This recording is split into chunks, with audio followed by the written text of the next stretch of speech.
Oi, gente, tudo bem? Eu sou a Viviane Rocha e hoje a gente vai ver como abrir um vinho com esse abridor de vinho que eu ganhei da Wine.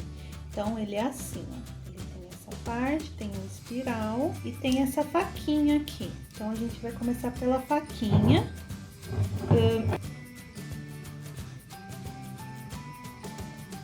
Tá vendo que tem um degrauzinho aqui em cima e outro aqui? A gente vai passar a faquinha aqui no degrau de baixo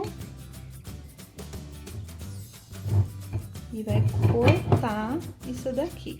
Aí a gente corta aqui e tira essa parte.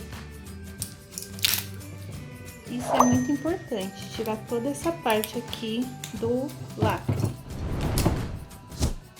Pode tirar até um pouquinho a mais aqui, que não tem problema, tá? Aí vai fechar a faquinha, abrir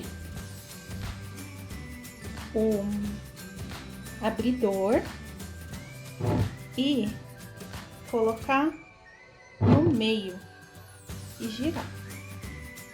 É importante você não colocar até o final, deixa mais ou menos um pouquinho aqui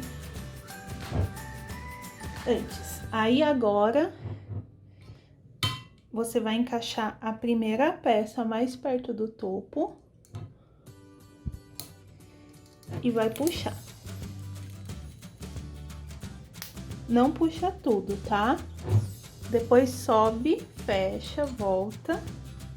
Vem com outro degrauzinho aqui, segura e puxa de novo.